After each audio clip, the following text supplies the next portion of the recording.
j'ai la difficile tâche de passer dernière. Mais en hébreu, on dit Acharon, Acharon, Chaviv. Voilà. Alors, il existe deux idées du messianisme juif. Celui de l'attente et celui de l'action. Neher élabore un système de pensée qui articule ces deux idées comme harmonieuses et complémentaires, et c'est très original. La première intervention de Neher sur le messianisme creuse ces deux idées. D'une part, un élan qui dynamise le monde de l'intérieur et lui donne une certaine direction, et d'autre part, la capacité de l'homme à sanctifier la matière comme un acte immédiat de rédemption des choses. Il montre comment ces principes ne s'opposent pas, mais peuvent être simultanés ou concomitants. Il est entre Rosenzweig et Buber d'une part, entre Heschel et Scholem d'autre part.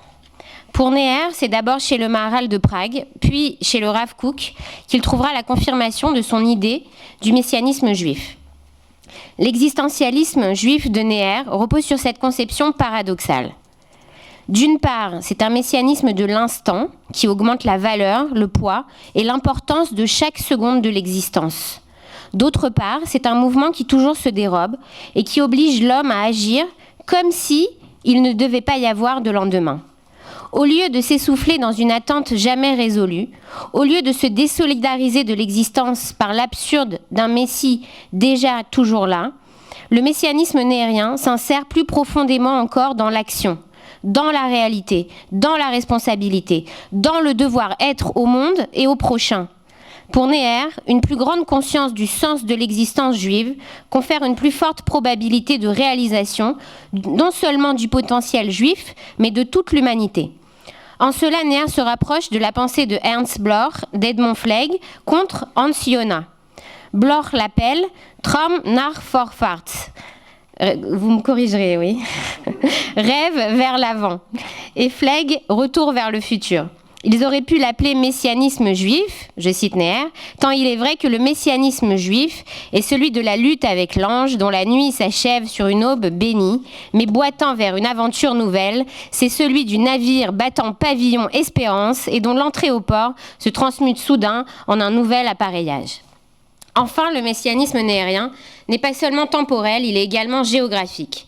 C'est pourquoi il trouve des affinités avec le Maharal et le Rav Kook dans la lignée d'un Rabbi Yehuda Halevi, jusqu'au sionisme de la création de l'État d'Israël.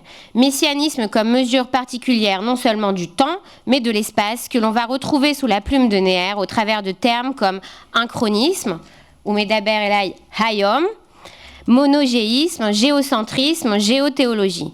Messianisme qui s'articule et s'incarne à la fois comme parole et silence, à la fois comme temps et matière, à la fois comme insertion dans la chaîne des générations et retour des exilés sur la terre d'Israël. Chez Neher, c'est le sens profond et secret du prophétisme qui se dévoile par le messianisme juif en action, ce qu'il appelle l'existence juive au quotidien.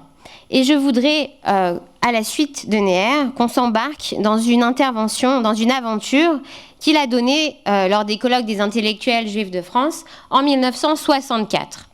D'Ivré à Yamim, les choses et les jours. L'aventure du Davar. Ce mot qui traverse toute la Torah, un mot polysémique et bien intraduisible en français. Ce mot, soit il est employé par l'homme, soit par Dieu lui-même, et il arrive qu'en hébreu, il n'ait pas plusieurs sens, mais qu'il ait plusieurs sens à la fois. Davar tient une place centrale dans le système de pensée nehérien en tant que concept philosophique et motif central de cette existence juive. Davar, en effet, peut se traduire à la fois par parole, par mot, chose, mais aussi temps, action et parole divine. Impossible finalement de le retranscrire en français. Et il va utiliser, comme on l'a déjà dit, la méthode du Pardès. Mais non pas comme la déconstruction chez Derrida, qui va enlever l'essence jusqu'à arriver au noyau. Au contraire, Neher ajoute des couches de sens au sens déjà existant. C'est ainsi qu'il fait la transition entre la tradition et le renouvellement de la lecture biblique, jusqu'à atteindre l'harmonie, la symphonie de tous ces sens mêlés les uns aux autres. Il opère ainsi des cercles herméneutiques concentriques autour de Davar, afin d'en saisir tous les sens conscients et inconscients cachés dans le texte biblique. Et il en tire un enseignement non seulement philosophique, mais surtout actif, c'est-à-dire existentiel, essentiel, relié à l'origine et en même temps actuel pour l'homme moderne, qui est lecteur actif du texte et qui en réactive le sens à chaque lecture et à chaque génération.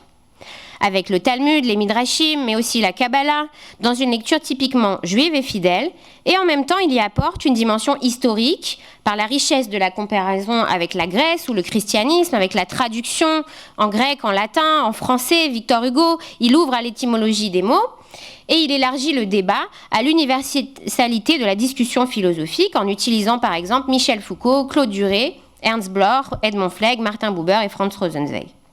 On va ici toucher de l'architecture mondiale, de la tour de Babel, aux pyramides d'Égypte, à la cathédrale de Strasbourg et à la tour Eiffel. Il utilise plusieurs sources, le texte biblique, livre 1er, chapitre 11 de la Genèse avec l'histoire de la tour de Babel, les chroniques, les paralipomènes d'Ivré Hayamim, Maxime des Pères, les Pirkei Avot, 5-6, sur les 10 choses créées la veille de Shabbat, les 10 Devarim, et il finit avec un verset tiré de Exode 34, 27, et enfin une célèbre controverse du Talmud entre Rabbi Akiva et Rabbi Tarfon, Kiddushin 40b. Dans Prophètes et prophéties, qui entre parenthèses est un de mes livres préférés, on m'a demandé, il consacre un chapitre entier sur Davar. Mais étonnamment, ce ne sont pas tout à fait la même chose qu'on va retrouver dans cette intervention. D'abord, il parle de Davar en tant que parole divine. Mais ici, il va parler de Davar en tant qu'autre chose. Et chose est le terme exact, comme si les choses, au même titre que l'homme ou que Dieu, avaient une parole. Ça ressemble à une pensée du sacré, à la manière de Spinoza, mais non, c'est Néer. Et d'ailleurs, à 18 ans, un des premiers textes qu'il a écrit, c'était sur Spinoza. Il met l'accent donc sur le davar, la parole, comme catégorie de la révélation divine qui atteint le prophète, différente du rouar, de l'esprit, autre forme de la révélation. Bien qu'elle se manifeste de manière tout aussi irrationnelle, irruptive et parfois même violente que le rouar, comme la rouar, elle tombe sur les hommes, elle est comparée au feu et à un marteau qui fait voler en éclats le rocher, comme dans Isaïe. Le davar, comme l'esprit, dit Néer, est pathétique. Il provoque la joie et l'exultation de celui qui la reçoit, comme on l'a vu chez Anna Weizmann, allant parfois même jusqu'à la manger, comme chez Jérémie ou Ézéchiel. En revanche, la parole est beaucoup plus organisée et claire que le rouar, ou même que la vision. Je cite Néer, « Le davar, au contraire, se donne sans ambiguïté, sans ambivalence. Il est la parole objective qui a cerné la révélation sans rien en laisser échapper, pour qu'à la connaissance s'ajoute l'authenticité absolue. Il faut que le rouar se cristallise en davar. La parole, en effet, est maturité de l'esprit. Le domaine du davar est objectif. » Le davar, c'est donc l'aboutissement du mouvement de Dieu vers l'homme et son dévoilement dans le monde. C'est la volonté devenue acte. En face de la parole, l'homme n'a plus ni à deviner ni à pressentir, mais à obéir. Elle n'est sans doute encore un mystère, mais plus un secret. La parole a toujours une signification pour l'homme qui la reçoit. C'est d'ailleurs à ce moment-là que se noue le dialogue entre l'humain et le divin. Car la puissance divine s'est faite parole pour atteindre l'homme et elle attend une réponse, un retour de la parole. La connaissance par la parole, en effet, rejette l'homme sur lui-même. Il doit être prêt à la réplique, à la discussion. La véritable réponse au davar de Dieu, et je cite encore Néer dans Prophètes et prophéties, c'est de répéter ce davar, d'être le porte-parole de Dieu, de prolonger le dialogue intérieur par un dialogue extérieur. C'est ça, être prophète. Le davar de Dieu change alors de sens. Il devient ordre, action, commandement, conduite, obéissance, mais aussi création, organisation des jours et histoire du monde. Les paroles de Dieu au Sinaï, ce sont ses commandements, écrit Néer. Les paroles du roi Salomon, c'est sa conduite. Écouter la parole de Dieu, c'est lui obéir. Mais la parole qui succède au rouar, c'est l'organisation, la mise en forme, comme dans la Genèse, en ordre des choses, la modification du monde en organisation dynamique, porteuse de sens pour l'homme, c'est-à-dire histoire. Il écrit dans l'Exil de la parole rendait l'univers de Dieu historique, car par le davar, Dieu coopère avec l'homme. Dieu et l'homme se rencontrent dans une alliance brite. Or, justement, ce que nous donne à méditer Néher dans cette intervention, c'est l'histoire d'un davar. Le devenir du davar biblique, de la création, Bereshit, à la Hashlama, la complétude, de la Genèse aux chroniques. Et il semblerait qu'il existe une troisième dimension, ce davar. Une dimension de la matière inerte, des choses, des animaux, des végétaux, de la terre. C'est ce que Franz Rosenzweig appelle dans l'Étoile de la Rédemption le monde, qui est a priori totalement séparé de l'homme. Et dans l'Étoile de la Rédemption, il le relie dans un triangle à l'homme d'une part et à Dieu de l'autre. Cette dimension de la matière, lorsqu'elle est coupée de l'homme et de Dieu, contient en elle-même une sorte de violence inhérente. Et il va nous le montrer avec la première occurrence du terme davar dans la Bible, pour désigner les choses et non les paroles, dvarim achudim, les choses fermées, dit Néher, commente Néher dans l'épisode de la tour de Babel. Ça serait donc cette matière comme une dimension neutre, sans homme, sans Dieu, où la matière est mue par une dynamique interne, comme l'expansion de l'univers qui s'élève telle la tour de Babel, sans fin vers le ciel. Cette apparence d'éternité séduit les hommes, et elle serait enclose dans la matière, dans ces briques posées les unes sur les autres, qui s'érigent toutes seules, au prix du sang et des larmes, dans ces pyramides, dans ces cathédrales, dans ces châteaux, qui demeurent bien après que leur bâtisseur se soit éteint, et semblent traverser le monde, le temps, sans s'altérer. Ou dvarim achadim, c'est le pshat, le texte. La terre entière était une seule langue, des paroles uniques ou des choses uniques. Ne lis pas unique, dit le Midrash rapporté par Néher, mais achudim, fermé. C'est cette dimension du sacré qui séduit l'homme, cette dimension de l'idole, comme le Baal et l'Ashéra du temps des prophètes, contre lesquels il tente de lutter. Certes, l'homme pose la première pierre, mais il est ensuite happé par ce mouvement infini de la technique. Mouvement très nichtchéen, sorte d'éternel retour, qui broie l'homme. Univers concentrationnaire, dit Néher, où l'homme devient le matériau même de la matière. Il est matière première. On sacrifie les ouvriers au chantier, la production remplace l'humanité. Critique de l'automatisme, du despotisme, la matière asphyxie l'homme. On revit les servissements de l'Égypte. L'homme est esclave de sa propre création.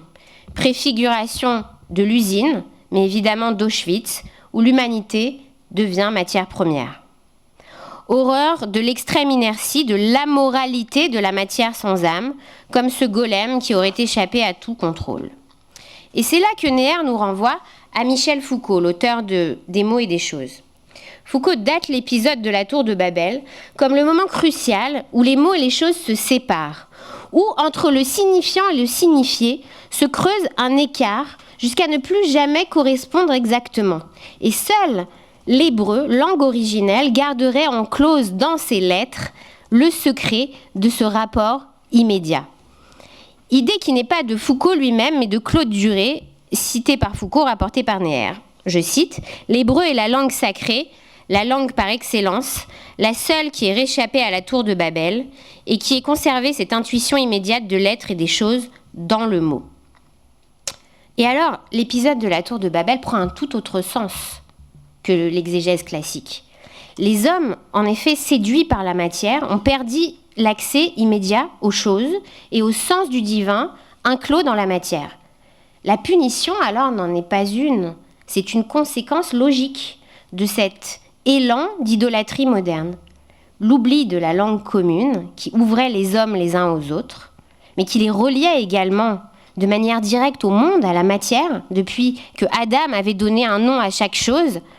Eh bien, chacun se sépare, chacun avec une langue différente, coupés les uns des autres, coupés de ce que Foucault appelle ce savoir silencieux du début. Face au davar annihilateur de la tour de Babel, Néher oppose le dernier davar biblique, celui de ce qu'on appelle le dernier livre de la Torah écrite, les Chroniques, Paralipomène, d'Ivré à Yamim, les paroles des jours ou les choses des jours.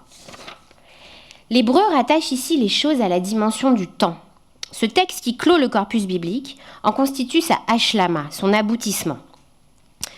C'est intéressant de constater que le terme paralipomène, du latin paralipomena, issu du grec paralepo, signifie omettre, oublier, laisser à part. On voit ici le fossé entre deux manières de penser. Ce livre, qui fait suite au livre des rois et clôture le livre biblique, c'est aussi le titre qu'a choisi Gerasim Lucas, Paralipomène, pour un de ses recueils de poèmes, qui vise justement à désintégrer le langage pour en renouveler ou en retrouver le sens originel.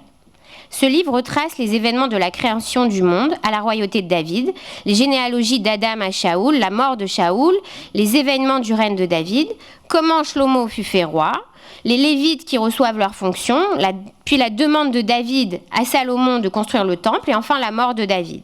Puis, il dépeint les événements de la royauté d'Israël et surtout de Juda jusqu'à l'exil et l'édit de Cyrus en moins 538 qui permet aux Hébreux captifs de revenir chez eux, de monter en Israël. Et voici cette hashlama. Un aboutissement mais également une aventure, une progression commencée par Béréchit et qui trouve son ultime achèvement dans ce texte des Chroniques. Achèvement qui n'en est pas un, hein, sur l'inachevé évidemment. Ce décret qui permet aux Juifs de revenir à Sion, de monter en Israël et de reconstruire le temple. Néher y décrit ici un appel à toutes les générations. Cette aliyah, cette montée en Israël des Juifs en exil, est parachèvement de la création, car la reconstruction du temple fait réparation de la construction de la tour de Babel. Le troisième temple sera au contraire rebâti par la paix, l'union et l'harmonie qui régnera entre les hommes, comme le cite le prophète Ézéchiel, car le sens du davar contient le secret de la transformation de la matière. Car en effet, et c'est là la question harifa, piquante de Néher, qu'est-ce qui différencie les monuments, les temples entre eux? Qu'est-ce qui différencie le temple de Jérusalem et la cathédrale de Strasbourg? La tour Eiffel ou les pyramides? Il faut rendre leur sens aux mots et aux choses. Davar, les mots accrochés aux choses. Ou encore des jours qui parlent. Un temps orienté, comme disait Manitou, orienté. Des choses, des mots chosifiés, qui pour retrouver leur vie, leur étincelle divine, ont besoin de s'inscrire dans le temps des hommes et le temps de Dieu. Or, ce temps signifiant, on peut l'appeler le messianisme juif. C'est ce que Néher appelle la dimension de l'espérance. C'est cet espoir porté par le temps des générations. C'est cette théorie de l'inchronisme qui unit à la fois le temps et l'espace. C'est ce qui fait dire à Iov, en référence à Yehuda Leib Magnes, après la construction de l'université de Jérusalem, « Même s'il me tue, je crois en lui ». C'est l'espérance de l'homme qu'il a enfouie dans son cœur et qu'il répète à chaque sédère de Pessah l'année prochaine à Jérusalem. C'est quand le sacré aspire au saint, c'est quand toutes les cathédrales voudraient se faire temple à Jérusalem pour elles aussi monter et ne faire qu'un enfin avec leur signification profonde, avec leur rapport direct avec le divin. Renouer en fait avec ce savoir silencieux du début. Accrocher les choses au temps, dit Néher, c'est ouvrir la dimension de l'espoir. Au lendemain de la désespérance, c'est un processus de résilience à l'œuvre dans la matière pour l'ouvrir et la faire parler, la faire hurler, la faire crier contre l'asservissement de l'homme, contre la souffrance. Non à l'enfermement, non à l'asphyxie, aussi mentale que physique. C'est ce souffle de révolte prophétique, écrit Néher dans Moïse, qui a commencé à souffler depuis la sortie d'Égypte sur le monde et ne s'est plus jamais arrêté. Comme si le don de la Torah au Sinaï, la parole de Dieu gravée dans la pierre, avait libéré, ouvert les âmes et les choses. Ne lis pas Harut et là Kherut. Ne lis pas gravé, mais liberté. Mais seul un homme libre, en effet, pourra s'ouvrir à la parole de l'autre. L'homme ouvert par cette parole est en position de dialogue, comme on le voit chez Martin Buber. C'est une position de responsabilité. Toujours en train de capter la parole, il a la responsabilité d'y répondre.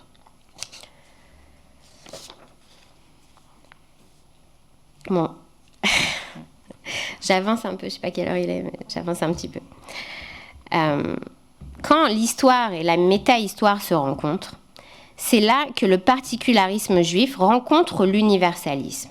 Via le messianisme, dans l'histoire, le juif et les nations, dans une cosmogonie qui est ablinéaire de rédemption, qui va jusqu'à transformer la matière, en d'autres termes plus simples, tikkun olam. Maintenant, donc, il a identifié 2 choses. Combien de temps il me reste ? C'est fini. Hein ? C'est fini ? Combien ? Maintenant, c'est la dernière intervention. Ok. Non, je ne vais pas vous... Alors, rapidement. Donc, il a identifié 2 choses. Qu'est-ce qui parle ? D'abord, Dieu parle. L'homme peut parler aux autres hommes. Et l'homme peut parler à Dieu. Et maintenant, les choses peuvent parler. Demande à parler. Seconde question, si les choses parlent ou si elles pouvaient parler, que diraient-elles si elles étaient en situation prophétique ? Et voici, dans cette Mishnah des Pirkei Avot, ces 10 choses créées ben hashmashot, au crépuscule, c'est-à-dire entre la fin de la création du monde et l'entrée du Shabbat. La première question, c'est pourquoi ces choses créées au crépuscule ne figurent-elles pas où la logique chronologique aurait voulu qu'elles se trouvent, c'est-à-dire dans la seconde Mishnah de ce chapitre, immédiatement après la mention, les 10 expressions créatrices. Seconde question, pourquoi ces 10 choses-là et pas autre chose ? Troisième question, pourquoi à ce moment-là et pas avant ou après ? Alors, il y a 3 explications, le Rambam, le Maharal et le Rabbi de Lubavitch, et on va voir comment Neher s'en approche ou en diffère. Le Rambam, qui commente les Pirkei Avot dans son Mishneh Torah, dit la nature de Dieu, c'est d'être immuable et inchangé. Dans cette optique, ces 10 choses étranges appartiennent à la catégorie des miracles. Or, pour le Rambam, l'explication des miracles est très rationnelle. Les miracles sont localisés dans le temps de la création et font partie intégrante de la nature, créée avant Shabbat. C'est-à-dire que ces 10 choses représentent toutes les exceptions prévues d'avance par Dieu dans le plan de la création et qui attendent leur heure pour se manifester, comme un programme qui s'enclencherait en fonction de la date prévue par le grand ordinateur. 2. Le Maharal de Prague, dans son célèbre commentaire des Pirkei Avot, Derech HaChaim, réfute la thèse du Rambam en l'accusant de noyer le poisson et de ne pas prendre en compte toutes les données de cette Mishnah. 1. Ces 10 choses ne sont pas des miracles standards, reliés comme les autres d'une manière ou d'une autre à la relativité de la nature, comme par exemple, il n'y a pas ici ni l'ouverture de la mer Rouge, ni les 10 plaies, etc. Le Maharal accuse également le Rambam de ne pas prendre en compte ce temps spécifique de Ben Hashmashot, au crépuscule. Pour le Maharal, la volonté divine se matérialise dans le monde sous forme d'action, comme ces 10 choses. Cela n'altère donc en rien sa nature divine immuable, mais projette la puissance divine à l'intérieur de la création. Ces 10 choses, que le Maharal classe du plus miraculeux au plus humain, de la bouche de la terre qui engloutit Korach et ses acolytes, mais qui les rendra ensuite représentant la résurrection des morts, à la tenaille, outil créé à partir d'un autre outil, comme on va le voir. Ces choses, pour le Maharal, sont le seuil, c'est-à-dire la capacité de tolérance de l'autre dans ce monde. Jusqu'où peut aller l'intervention divine, avant de s'arrêter, de faire silence et de se rétracter, jusqu'où peut-il aller sans que le monde ne cède ou n'explose sous sa force ? C'est pourquoi ce choix du crépuscule n'est pas anodin. C'est un temps entre 2 chaises, entre l'ordre des 6 jours de la création, de la nature, et celui du divin, séparé, transcendant, du Shabbat. Le Maharal voit ce temps et ces choses accrochées au temps comme l'émergence d'un autre ordre, comme l'interférence d'une 3e dimension, ni naturelle ni totalement surnaturelle, et séparée, qui place entre l'homme et Dieu, entre la création de l'homme et l'entrée du Shabbat. Maintenant, pour le Rabbi de Lubavitch, très vite, c'est pas juste, mais bon.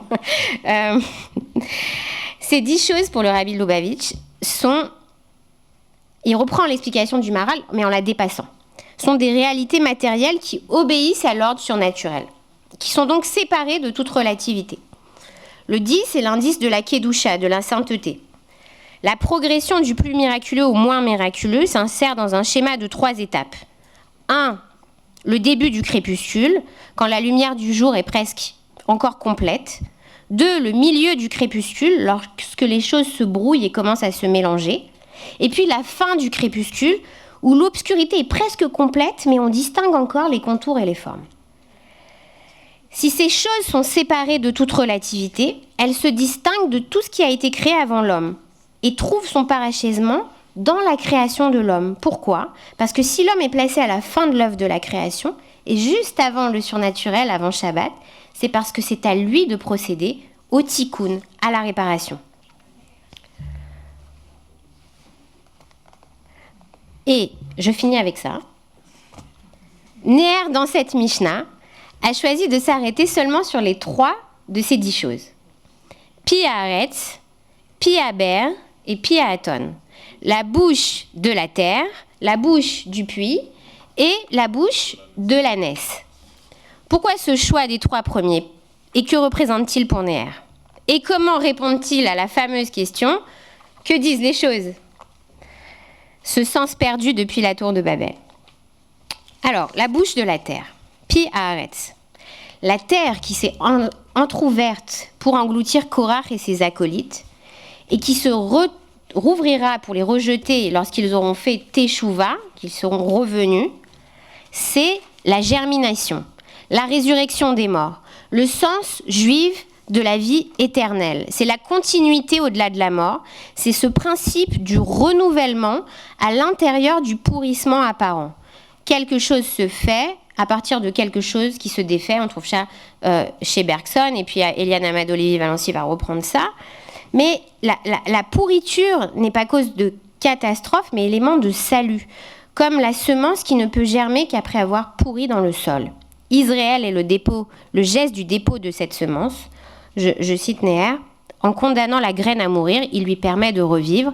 La catastrophe prépare le germe du salut. La teshuva, le retour, est le passage de l'un à l'autre, le franchissement de l'abîme qui les confronte tout en les séparant. C'est ainsi que la vie est un saut par-delà la mort. La bouche de la terre qui s'ouvre a en elle le divin en l'homme. La bouche de la terre qui engloutit les hommes et l'humanité tout entière n'engloutit pas cet irréductiblement humain qui est la marque même de l'homme. Il y a une image divine qui est déposée en nous et qui est indestructible, éternelle. 2. La bouche du puits, pi haber, c'est la dimension de l'offre et de la générosité de la nature. C'est la gratuité. C'est le puits de Myriam au cœur du désert qui donnait de l'eau à tous sans jamais se tarir. C'est, dit Néher, le message de la terre, du monde. Protégé et bien employé, il peut profiter à tous sans jamais se vicier. En revanche, si l'homme le malmène, le puits sera à sec très bientôt, à moins qu'il ne déborde pour engloutir le monde. Et Néher cite Yehuda Leib Magnes, donc le fondateur de l'Université de Jérusalem. Quel a été le péché de Job selon Magnes ? Job n'a commencé à se plaindre et à se révolter que lorsque lui-même a été touché. N'y avait-il pas des malades avant Job, des juifs souffrants avant Job ? Tous ces malades et tous ces juifs souffrants, frappés comme Job, auxquels on enlevait leurs enfants, comme on a enlevé ceux de Job, ne concernaient pas Job. Job s'est révolté, a trouvé les termes fondamentaux de la révolte seulement au moment où ces choses lui ont parlé à lui. Il y a donc une parole des choses. La maladie elle-même parle à l'homme. On sait que la maladie transforme les malades. Un homme malade, soudain, trouve dans ces choses qui modifient son organisme des appels qui lui sont lancés par son propre corps. L'humanité socialement malade n'a pas à attendre que la maladie l'appelle pour être sensible à la maladie lorsqu'elle est ailleurs. La bouche du puits, ce sont donc ces messages que le monde nous envoie en permanence pour sauver la terre et l'humanité avant qu'il ne soit trop tard, des dégâts que peut causer l'homme. C'est la voie de la responsabilité personnelle de chacun, non seulement envers son prochain, mais également envers le monde. Enfin, la bouche de l'ânesse, pi haaton, et ça y est. La bouche de l'ânesse, c'est une lettre de Franz Rosenzweig sur laquelle il fonde toute sa philosophie. à partir d'une question fondamentale dans la Bible. Qu'est-ce qui est d'inspiration divine et qu'est-ce qui est d'inspiration humaine? Or, il semble qu'il y a donc une troisième dimension. Il y a cette tierce dimension entre ce qui vient de Dieu et ce qui vient de l'homme. Et c'est seulement là que la rencontre peut se faire entre Dieu et l'homme. Dans ce davar, quelque chose dans la matière, dans le corps. C'est une parole placée dans la bouche d'une chose. C'est comme l'ânesse de Bilam qui se met à parler. Et qu'est-ce qu'elle dit? Elle dit, mais pourquoi tu me frappes? Pourquoi est-ce que tu me maltraites? Je t'ai toujours bien servi, que t'ai-je fait? Ne me reconnais-tu donc pas, moi, ta fidèle ânesse? Elle dit non à Bilam. Je ne me laisserai pas utiliser par toi. Tu ne me feras pas marcher dans ce sens, je ne participerai pas à ton entreprise, car je continuerai à proclamer la parole de Dieu. Je serai le rappel de l'alliance entre Dieu et les hommes. Je suis la bouche qui dit non, qui refuse l'asservissement de l'homme par l'homme, mais qui refuse également l'asservissement des choses par l'homme. Ce nom universel qui dit nous ne sommes pas simplement des objets, ni simplement de la matière. Nous faisons partie du plan divin de la création. Et quand prend-elle la parole? Le jour de la lecture de la Torah. À ce moment-là, cette parole est transformée en mitzvah, puisque chacun d'entre nous l'entend et à chacun d'entre nous, elle parle. Et elle dit « Sortez-moi du silence ». Humanisez-moi, donnez-moi du sens, mais sans me dénaturer. Et c'est ça la mitzvah. Enfin, et c'est le mot de la fin, la marloquette entre Rabbi Tarfon et Rabbi Akiva sur la question de savoir qu'est-ce qui prône. L'étude, la parole donc, ou l'acte, la mitzvah.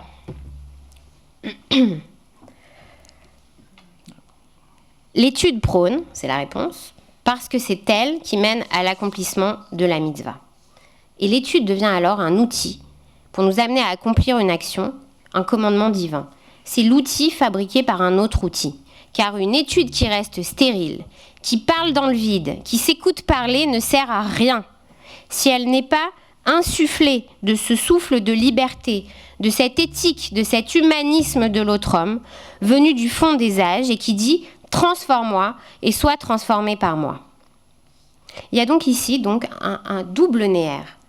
Ce philosophe et intellectuel humaniste juif qui entend dans les paroles des choses la prose du monde, cet ordre éthique métanaturel, cette troisième dimension entre la nature et l'absolu, cette morale séparée de la relativité du monde, coupée de la pure transcendance, qui inscrit les choses dans l'harmonie première du monde, et à l'inverse, et c'est là la seconde interprétation de Néer, de l'ordre de la mystique et de la Kabbale, qui se rattache alors plus au Maharal et au Rabbi Lubavitch que au Rambam. Si l'homme entend l'appel de Dieu à travers les choses qui lui parlent, alors sa réponse sera une mitzvah, quelle que soit la réponse. Non seulement elle réalisera un monde plus juste, mais un monde plus spiritualisé, qui transformera petit à petit la matière et l'élèvera jusqu'à la changer en réalité tangible. On pourra voir ce qui d'habitude s'entend et entendre ce qui d'habitude se voit, c'est-à-dire l'essence de la révélation du Sinaï.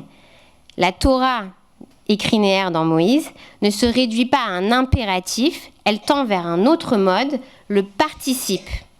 C'est par la rédemption de la matière du monde que l'homme devient partenaire de Dieu dans l'œuvre de la création, Alpi Adevarim Aele, d'après ces 10 paroles.